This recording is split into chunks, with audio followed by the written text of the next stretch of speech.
মহারাজ ঘরের মধ্যে এনে রেখেছে। তারা যা যা এনে দেয়।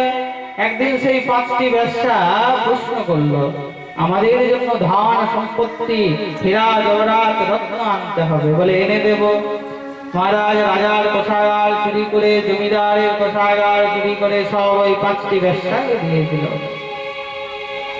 একদিন সেই 5 জন বেশ্যা মিলে মনে মনে চিন্তা করছে যে এত সকল ধনরত্নই পাচ্ছে কোথা থেকে, পাচ্ছে কোথা থেকে? এইসব ধনরত্ন তো আর এদিক সেদিক কুড়িয়ে পাওয়া যায় না। তারা মহারাজ সন্ধান লাগালো যে এই ধনরত্ন অবশ্যই কারোর কাছ থেকে চুরি করছে। একদিন খবর পেল যেটা রাজার কোষাগার থেকে চুরি করেছে। বলে রাজা তো কোনোদিন না কোনোদিন খবর পাবে, বলে একে তো জেলে নিয়েই যাবে, আমাদের ধনরত্নও যাবে, তার থেকে ভালো একে মেরে ফেলি, ধনরত্নও বেঁচে যাবে আর একেও খুঁজে পাবে না। মহারাজ সেই ধুন্ধকারীকে গলা টিপে মারতে গেল, কিন্তু তবুও সেই পাপীর মৃত্যু হলো না। যখন তবু মরল না, তার মুখের মধ্যে জ্বলন্ত আঙার ঢেলে ছটফট করতে করতে করতে করতে সেই ধুন্ধকারীর গোবিন্দায় নমো নমঃ, আর সেই ধুন্ধকারী মহাপ্রেত জনি চলে গেল। সে আর প্রেত কুলে জন্ম হলো। এদিকে গোকর্ণজি মহারাজ সমস্ত তীর্থ পর্যটন করে মনে মনে ভাবলো যে আমি অনেকদিন গ্রামের ঘরে যাই না, একবার গ্রামে যাই। মহারাজ গ্রামে গিয়ে সেই বাসস্থানে যখন বসেছে, রাত্রি বিশ্রাম করেছে, সেই রাত্রের মধ্যে সমস্ত প্রেত প্রবৃত্তি দেখতে পাচ্ছে। কখনো ঘরের মধ্যে আগুন জ্বলে যায়, কখনো মহারাজ হাতি ছুটে আসে। এইসব প্রেত বৃত্তি দেখে তার মনের মধ্যে চিন্তা হলো যে কোনো প্রেত বাস করছে এই ঘরের মধ্যে। সংকল্পিত করে যখনই জল ছিটকাই দিয়েছে, তখনই সেই ধুন্ধকারী ত্রাহিমাম ত্রাহিমাম করে, দাঁড়াও দাঁড়াও, আমি তোমার দাদা ধুন্ধকারী, আমার প্রেত কুলে জন্ম হয়ে গেছে। ধুন্ধকারী তুমি? তোমার নিমিত্তে তো আমি গয়ার মধ্যে পিণ্ড দিয়ে এসেছি, তাও তোমার উদ্ধার হয়নি। বলে আমার শতজন্মও যদি গয়ার মধ্যে পিণ্ড দেওয়া হয় তাও আমার উদ্ধার হবে না। বলে কেন? বলে আমার মতন পাপাচারী দুরাচারী জগৎ সংসারী কেউ নেই। তো কি করতে হবে?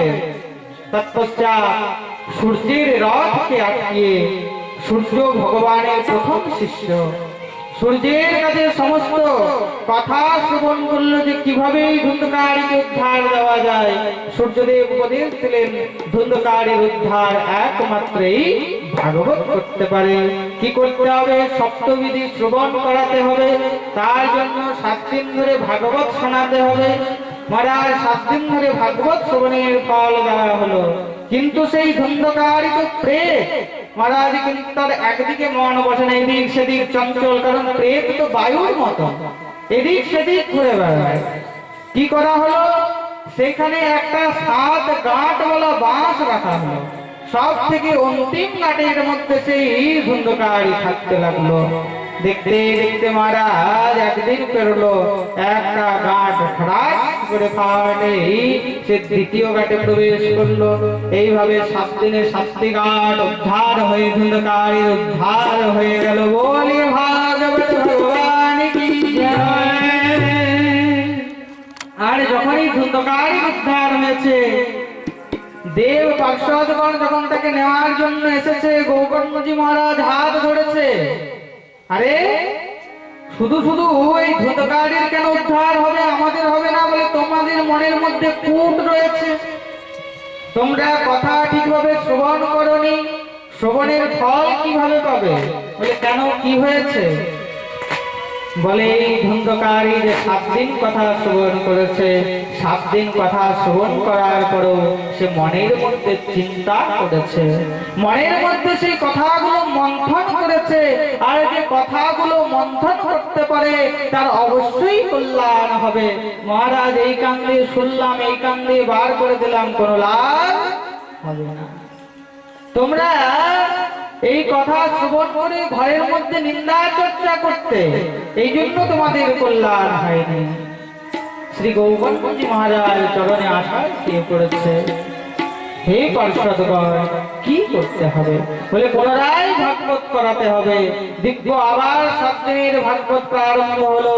এইবার যখন 7 দিন পূর্ণ হয়েছে, সম্পূর্ণ তুঙ্গভদ্রা নদী সবাই উদ্ধার পেয়ে গোলকে গমন করলো। বলিয়ে ভাগবত ভগবান কি জয়, জয় শ্রীরাম। যখনই তারা বৈকুণ্ঠ গমন করেছে, সমস্ত তুঙ্গভদ্রার তটবাসী, এইরকম দিব্য মাহাত্ম্য রয়েছে এই ভাগবতে। শ্রী সুতজি মহারাজ দিব্য ভাগবতের মাহাত্ম্য শ্রবণ করিয়েছেন। এবার আমরা ভাগবতের প্রথম স্কন্ধ প্রবেশ করব।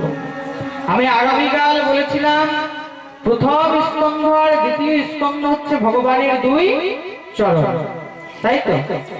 কখনো কাউর এক চরণ স্পর্শ করে প্রণাম করতে নেই, প্রণামের নিয়ম রয়েছে।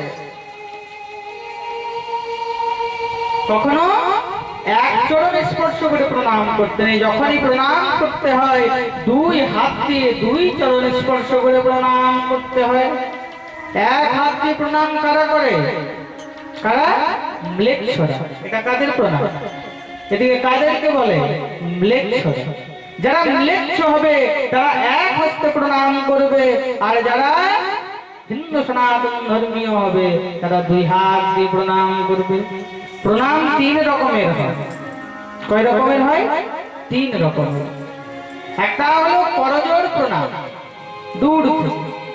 একটা হলো পঞ্চাঙ্গ প্রণাম, হাঁটু গেঁথে, যেখানে মস্তক, হাত আর এই 2 হাঁটু যখন ভূমিতে স্পর্শ হবে তাকে পঞ্চাঙ্গ প্রণাম বলেছে। আর তৃতীয় হলো দণ্ডবত প্রণাম, একদম মহারাজ ডান্ডার মতন সোজা হয়ে প্রণাম, এটাকে বলে দণ্ডবত প্রণাম। কিন্তু আবার এটাও বলা হয়েছে যে এই দণ্ড প্রণাম সকলকে সব সময় সব জায়গায় করা নিষেধ রয়েছে। বিশেষ করে স্ত্রী জাতির দণ্ডবত প্রণাম নিষেধ রয়েছে, তাদের পঞ্চাঙ্গ প্রণাম শ্রেষ্ঠ বলা হয়েছে। এই জন্য স্ত্রী জাতিকে দণ্ডবত প্রণাম কখনো করতে নেই।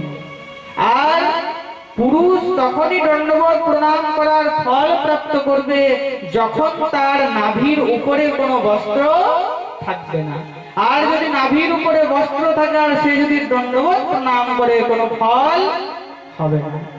যেমন মহারাজ ওষুধ খেলে রোগ সারে, আর সেই ওষুধ যদি ভুলভাল খেয়ে দেওয়া হয় তবে কি হয়? তার রিঅ্যাকশন হয়। তদন্তর প্রণাম করলে কল্যাণ হয় ঠিকই, কিন্তু সেই প্রণাম যদি উল্টো পাল্টা হয় সেই প্রণামের বিপরীত ফল লাভ হয়। এই জন্য এই প্রণামেরও 3টা রয়েছে, একটা হলো করজোড়, পঞ্চাঙ্গ আর দণ্ডবত। এবার খেয়াল থাকবে, কখনো কাউকে এক হস্ত প্রণাম আমরা কিভাবে করি? এটা আবার কেমন প্রণাম? ভগবান বুঝতে পারছেন প্রণাম করছেন, আমাকে ইশারা করছে, কেউ কবার চোখ টিপে দেবে। এগুলোকে প্রণামের শ্রেণীতে বলা হয় না। এগুলো হলো ভগবানকে নিন্দে করা, ভগবানকে আলিঙ্গে করা। যদি তোমার মনের মধ্যে ভক্তি আছে তো মনে মনে স্মরণ করো, অত চোখ টেপারও দরকার নেই, হাত টেপারও দরকার নেই। কারণ ভগবান সব জায়গাতে রয়েছে, সে বুঝতে পারছে, সে আমাকে মনে মনে স্মরণ করছে। তাই আমরা প্রথম স্কন্ধে প্রবেশ করব। যেহেতু কখনো এক হস্তে এক পা ছুঁয়ে প্রণাম করতে নেই, তার জন্য আমরা একসঙ্গে ভগবানের 2 হাত দিয়ে 2 চরণ স্পর্শ করব। আমরা প্রথম স্কন্ধ আর দ্বিতীয় স্কন্ধ একসঙ্গে শ্রবণ করব। আসুন আমরা সবাই প্রথম স্কন্ধের প্রথম মঙ্গলাচরণের প্রথম শ্লোক শ্রবণ করি। সবাই জোড়হাত করে বসবেন, সোজা হয়ে বসবেন। আমরা প্রথম স্কন্ধের প্রথম অধ্যায়ের মঙ্গলাচরণের প্রথম শ্লোক শ্রবণ করব। ওম নমো ভগবতে বাসুদেবায়। জন্মান্ধস্য যতোন্মাদিতরতশ্চার্থে সবিঘ্নস্বরাট তেনে ব্রহ্মহৃদয়াদিকময়ে মোহন্তি যতি সূর্যঃ তেজো বাষ্পমৃতাং বিনিময়ো यत्र सर्वो मृषाधाम्ना सोऽयं सदा निरस्तकुवं सत्यम परम धीमहि। बोले भक्त वत्सल भगवान की जय। दिक्पाल भगवान